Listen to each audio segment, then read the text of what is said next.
அனைவருக்கும் வணக்கம். அனைவருக்கும் வணக்கம். இந்த தேர்தல் முடிவுகள் வந்த பிறகு என்னை பற்றி ஒரு 2-3 விமர்சனங்கள் சோசியல் மீடியாவில், அரசியல் உலகத்தில் பரவலாக பரவிக்கிட்டு இருக்கு.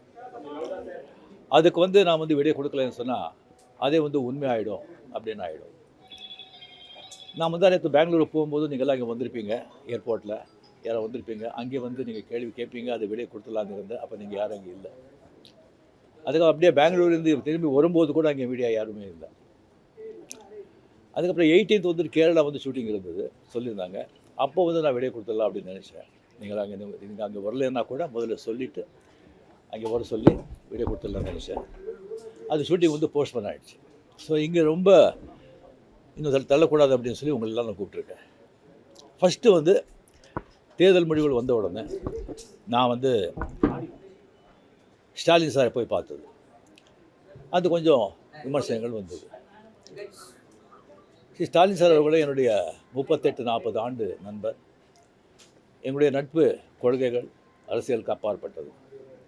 ஜனநாயகத்தில் தோல்வி வெற்றி சகஜம். இருந்தாலும் ஸ்டாலின் அவர்கள் அந்த குளத்தூரில் தோற்றது எனக்கு கொஞ்சம் சங்கடமாக இருந்தது.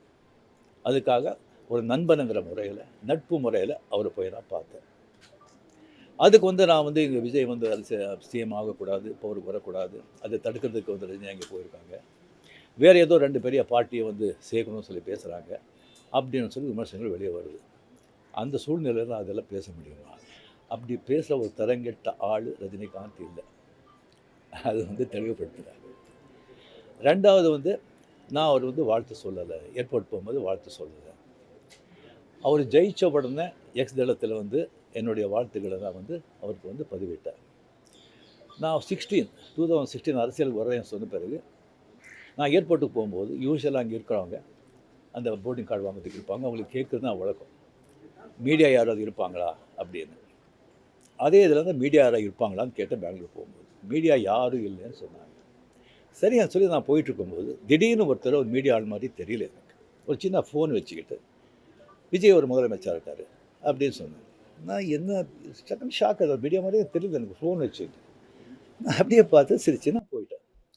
அதுக்கு வாழ்த்துக்கள் சொல்லலை அப்படின்னு சொல்லி அதுக்கு ஒரு விமர்சனம். இன்னொன்று விஜய் மேலே எனக்கு பொறாமை அப்படின்னு. நான் அரசியல் இல்லை, அரசியல் நான் இல்லைன்னு சொல்லி விலகி ஆச்சு. அரசியல் நான் இல்லாத போது அவர் மேலே எனக்கு ஏன் பொறாமை? ஒருவேளை கமல்ஹாசன் ஏதாவது முதலமைச்சர் தான் எனக்கு பொறாமை வந்திருக்குமோ என்னமோ தெரியாது. அப்போ கூட வந்திருக்காது. கிடைக்காம இருக்காது, கிடைக்காம இருக்குது கிடைக்காது. ஸோ இன்னொன்று எனக்கும் விஜய்க்கு எனக்கும் விஜய்க்கு ஒரு ஜெனரேஷன் கேப், கிட்டத்தட்ட 25 இயர்ஸ் டிஃப்ரென்ஸ். நான் முதலையே சொல்லியிருக்கேன். நான் விஜய் நான் இதை கம்பேர் பண்ணிக்கிட்டால் அது எனக்கு நல்லது இல்லை, கெட்ட பேர். விஜய் என்னை பற்றி கம்பேர் பண்ணிக்கிட்டா அவருக்கு நல்லது இல்லை. சின்ன வயசுலேருந்து அவர் பார்த்துட்ருக்காரு. அவர் சிஎம் ஆனதில் எனக்கு என்ன போகிறாங்க?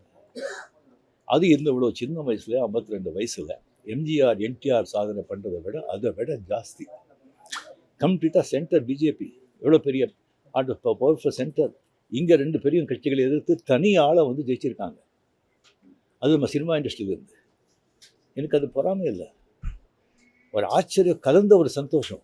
அடே யார் அப்ரிஷியேஷன், சூப்பர். ஸோ அந்த பொறாமையும் இல்லை. விஜய் அவர்களுக்கு நிறைய எதிர்பார்ப்புகள் இருக்குது ஜனங்க மத்தியில். டெஃபினட்டாக அந்த எதிர்பார்ப்பெல்லாம் அவரை சந்தித்து மக்கள் நல்லது செய்வாங்கங்கிற நம்பிக்கை எனக்கு இருக்குது. அவருக்கு அதிக வாழ்த்துக்கள். ஓகே சார், திமுகவையும் அதிமுகவையும் நீங்கள் ஒரு பேச்சுவார்த்தை செய்து இணைந்து எடப்பாடி முதலமைச்சராக முயற்சிகள் நீங்கள் எதுவும் செய்யணுமா? சொல்லியாச்சு.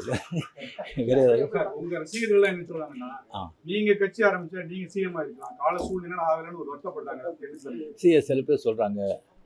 நான் ஏன் அரசியலுக்கு நான் வரலையே சொல்லி ஒரு 3 பேஜுக்கு கம்ப்ளீட்டாக அறிக்கை எதுக்கு என்ன ஆச்சுன்னு சொல்லி கிளியராக நான் சொல்லியிருக்கேன்.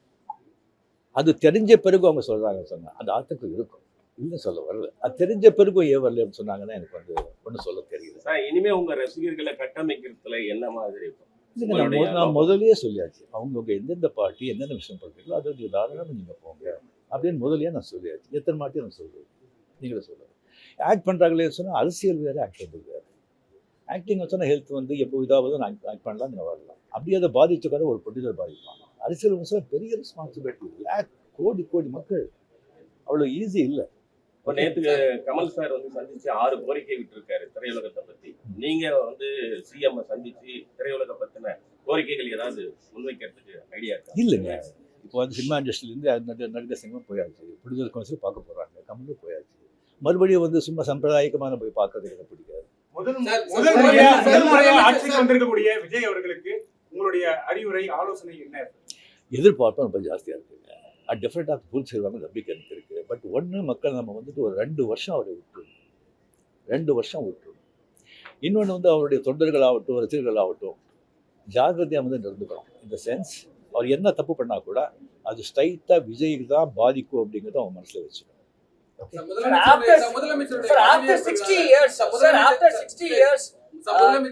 non-Dravidian party has வந்திருக்காங்க. ஒரு திராவிட கட்சி இல்லாத ஒரு கட்சி வந்து தமிழகத்தை ஆள்றாங்க.